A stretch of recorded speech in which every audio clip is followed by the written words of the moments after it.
Assalamualaikum warahmatullahi wabarakatuh. Halo semuanya, perkenalkan kami mahasiswa semester 1 dari Universitas Pancasakti Bekasi. Video ini kami buat untuk menyelesaikan ujian tengah semester di mata kuliah Bahasa Indonesia dengan dosen pengampu Ibu Wening Rahayu. Kami dari kelompok 2, mata kuliah Bahasa Indonesia.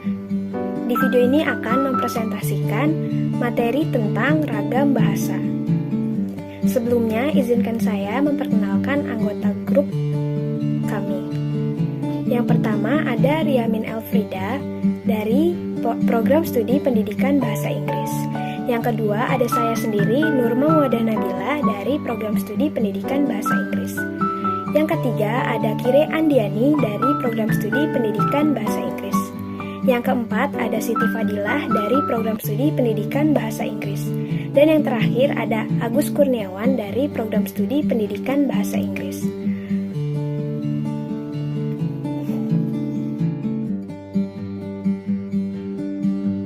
Pengertian ragam bahasa. Menurut penuturan dari Bachman 1990, ragam bahasa adalah variasi bahasa menurut pemakaian yang berbeda-beda menurut topik yang dibicarakan, menurut hubungan pembicara, kawan bicara, orang yang dibicarakan, serta menurut medium pembicara. Ragam bahasa yang oleh penuturnya dianggap sebagai ragam yang baik, mempunyai prestis yang tinggi, yang biasa digunakan di kalangan terdidik, di dalam karya ilmiah atau karangan teknis perundang-undangan, di dalam suasana resmi atau di dalam surat menyurat resmi, seperti surat dinas disebut ragam bahasa, buku atau ragam bahasa resmi.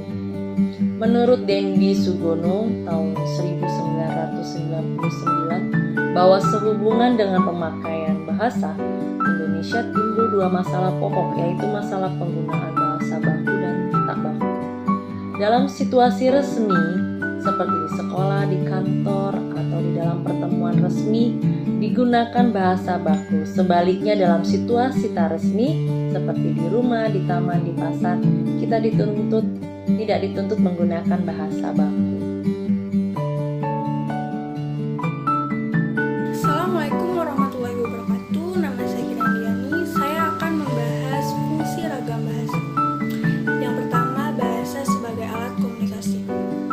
Bermakna bahwa bahasa merupakan deretan bunyi yang bersistem berbentuk lambang yang paling efektif untuk menyampaikan gagasan, pikiran, maksud, dan tujuan dari orang lain. Dan yang kedua, bahasa sebagai alat mengekspresikan diri. Sebagai alat komunikasi sekaligus pula merupakan alat untuk menunjukkan identitas diri. Melalui bahasa, kita dapat menunjukkan sudut pandang kita, pemahaman atas suatu hal, asal-usul bangsa dan bernegara, pendidikan, bahkan sifat kita. Yang ketiga, bahasa sebagai alat berintegritas dan beradaptasi sosial. Pada saat kita beradaptasi kepada lingkungan sosial tertentu, kita pasti memilih bahasa yang akan kita gunakan tergantung pada situasi dan kondisi yang kita hadapi. Kita menggunakan bahasa yang berbeda pada orang yang berbeda. Kita menggunakan bahasa yang non-standar di lingkungan teman-teman dan menggunakan bahasa standar pada orang tua atau orang yang kita hormati. Dan yang keempat, bahasa sebagai alat kontrol sosial dapat diartikan sebagai suatu bahasa yang digunakan untuk mengontrol sesuatu kegiatan manusia, baik dalam kegiatan sehari-hari maupun kegiatan berbangsa dan bernegara. Bahasa sebagai alat kontrol ini dapat diwujudkan dalam bentuk aturan, anggaran dasar, dan juga undang-undang. Dan slide selanjutnya saya akan membahas jenis ragam bahasa berdasarkan penggunaannya.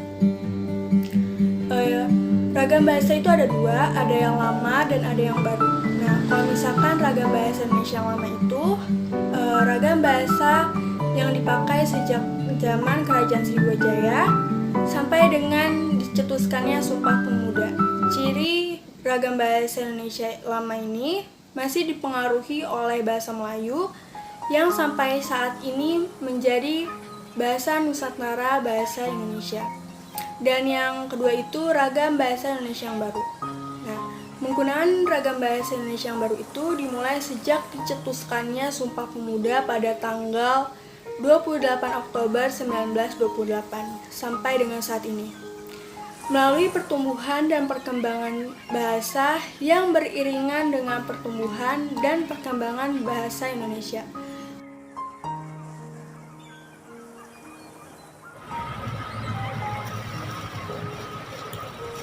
Yang kedua, ada jenis ragam bahasa berdasarkan media. Apa saja sih ragam berdasarkan media itu? Yang pertama, ada ragam bahasa lisan. Yang kedua, ada ragam bahasa tulisan.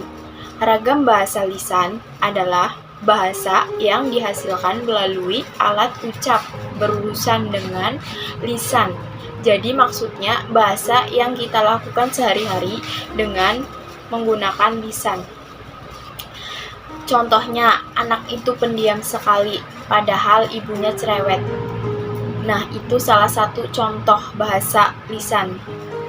Dan adapun ragam bahasa tulisan adalah bahasa yang dihasilkan dengan memanfaatkan tulisan dengan huruf sebagai unsur dasarnya. Jadi, ragam bahasa tulisan itu bahasa yang ada dalam bentuk tulisan. Adapun contoh bahasa tulis itu adalah koran, surat kabar, majalah. Nah, itu contoh ragam bahasa tulisan. Oke, selanjutnya saya akan menjelaskan tentang ragam bahasa berdasarkan situasi. Jadi, ragam bahasa berdasarkan situasi ini terdiri dari 4 ragam. Yang pertama ada ragam dialek. Ragam dialek ini adalah ragam yang berbeda, atau bisa disebut juga dengan variasi dari suatu bahasa yang berbeda menurut pemakainya. Jadi dalam ragam dialek ini, variasinya ini satu sama lain berbeda, tetapi masih ditemukan kemiripan sehingga masih belum bisa dikatakan sebagai bahasa yang berbeda. Contohnya kita bisa ambil dari bahasa yang digunakan oleh suku Batak mungkin ya.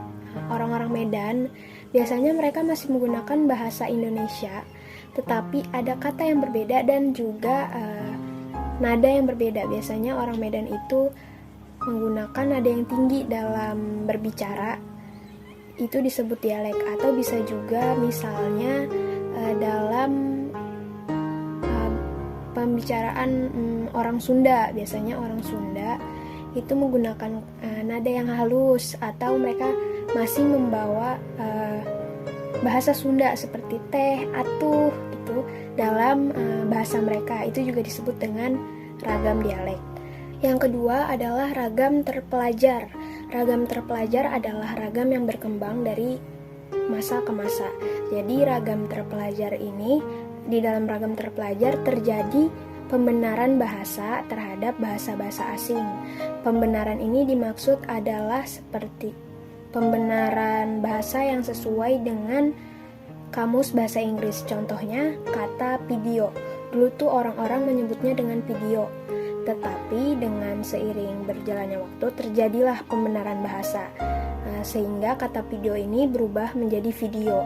Dan ada juga kata film. Dulu orang-orang ini menyebut dengan kata film, tapi karena ada pembenaran bahasa, bahasa tersebut berubah menjadi film. Kenapa bisa?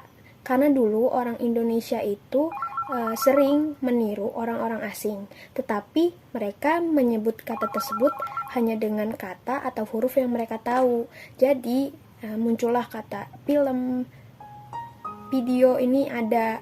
Nah, itu harus dibenarkan, karena kalau tidak dibenarkan itu bisa merugikan masa yang dulu dan masa yang akan kedepannya nanti. Yang ketiga ada ragam resmi. Ragam resmi adalah ragam bahasa yang digunakan dalam suasana resmi atau dalam suasana formal. Ragam resmi ini memiliki ciri-ciri. Yang pertama, menggunakan unsur gramatikal yang eksplisit. dan konsisten. Yang kedua, ini menggunakan imbuhan secara lengkap.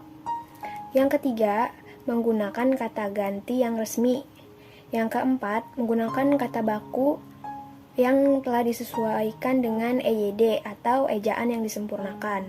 Dan yang kelima, biasanya ragam resmi ini menghindari unsur daerah, kayak seperti ragam dialek itu biasanya nggak ada di ragam resmi ini, nggak digunakan dialek. Contoh untuk ragam resmi ini bisa bahasa yang digunakan di surat dinas, dalam pidato, dan juga makalah atau karya tulis lainnya. Yang keempat, yang terakhir ada ragam bahasa tidak resmi. Ragam bahasa tidak resmi adalah ragam bahasa yang digunakan dalam suasana tidak resmi atau suasana tidak formal. Ciri-ciri yang digunakan dalam ragam bahasa tidak resmi ini yang pertama, digunakan di kegiatan yang tidak resmi. Yang kedua, sering menggunakan kalimat yang tidak lengkap. Unsur gramatikalnya juga tidak lengkap.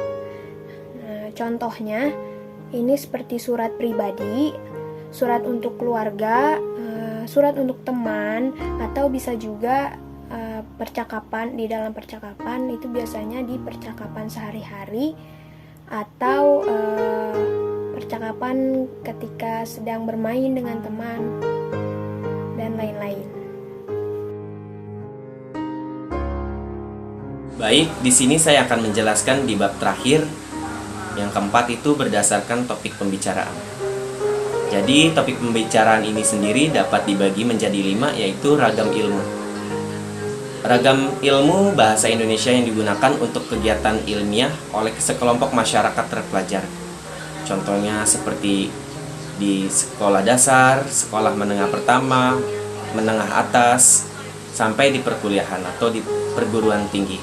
Yang kedua, ragam hukum. Bahasa Indonesia yang corak penggunaan bahasanya khas dalam dunia hukum. Contohnya di pengadilan atau di tempat seperti gedung DPR. Ragam bisnis ini yang ketiga, ragam bisnis. Ragam bisnis ini bahasa yang digunakan dalam berbisnis, yang biasa digunakan oleh para pembisnis dalam menjalankan bisnisnya. Seperti di pusat-pusat perdagangan dan development. Yang keempat, ragam agama.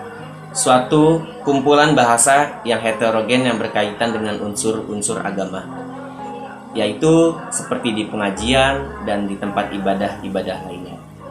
Ragam sastra, yang terakhir yang kelima. Bahasa yang banyak digunakan kalimat tidak efektif atau bahasa yang mengandung sastra. Contohnya seperti di jurnalistik dan di sebuah pemberitaan. Baik, cukup sekian penjelasan dari kelompok kami. Kami mohon maaf apabila ada kesalahan dalam penggunaan kata atau penyampaian. Semoga video ini bisa bermanfaat untuk orang banyak. Kami pamit. Wassalamualaikum warahmatullahi wabarakatuh.